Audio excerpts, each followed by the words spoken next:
एक पाव, त्यामध्ये गरमागरम तेलातून काढलेला, एकदम कुरकुरीत, जरासं लुसलुशीत आणि चविष्ट असलेला वडा, त्यावर हलकीशी तिखट लसणाची चटणी आणि सोबत गरम गरम तेलात तळलेली आणि चिमटभर मीठ लावलेल्या मिरचीसोबत हा वडापाव जेव्हा तोंडात जातो तेव्हा अर्थातच त्याची चव जिभेवर रेंगाळल्याशिवाय राहत नाही.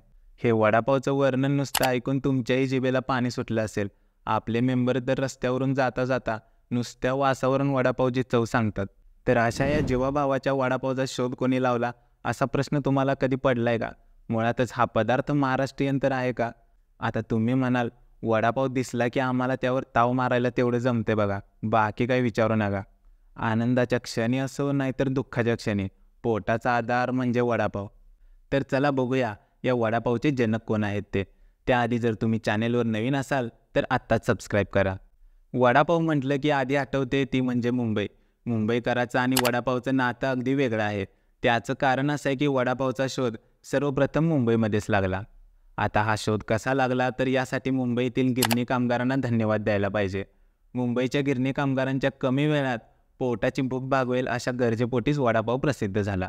वडापावचा जन्म 1966 दादर स्टेशनच्या बाहेर अशोक वैद्य यांच्या गाड्यावर झाला.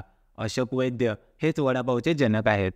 तर वडापावला सुरुवातीला बूस्ट मिळाला तो म्हणजे मराठी चळवळीमुळे. 1970 ते 1980च्या दशकात मुंबईत कंपन्या बंद पडू लागल्या. त्यामुळे बाळासाहेब ठाकरे यांनी मराठी चळवळ सुरू केली. मराठी माणसाने व्यवसायात उतरावे असे त्यांचे मत होते. स्थानिकांच्या समस्या, स्थानिकांचे हक्क, स्थानिकांच्या नोकऱ्या यासोबतच स्थानिकांचे अन्नसुद्धा महत्त्वाचे ठरू लागले. दक्षिणेकडून आलेल्या लोकांना विरोध म्हणून त्यांचे इडली डोसा घेण्याचे प्रमाण कमी झाले आणि लोकांनी आपली पहिली पसंती वडापावला दिली. शिवसेनेनेही या मराठमोळ्या पदार्थाला प्रमोट केलं. यानंतर हळूहळू कोणी चटणीसाठी फेमस झालं तर कोणी जम्बो वडापावसाठी.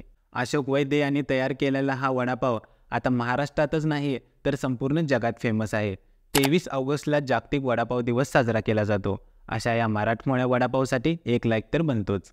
आता तुम्हाला जर ही माहिती आवडल्यास स्वॅग माझा या चॅनेलला आत्ताच सबस्क्राईब करा. धन्यवाद.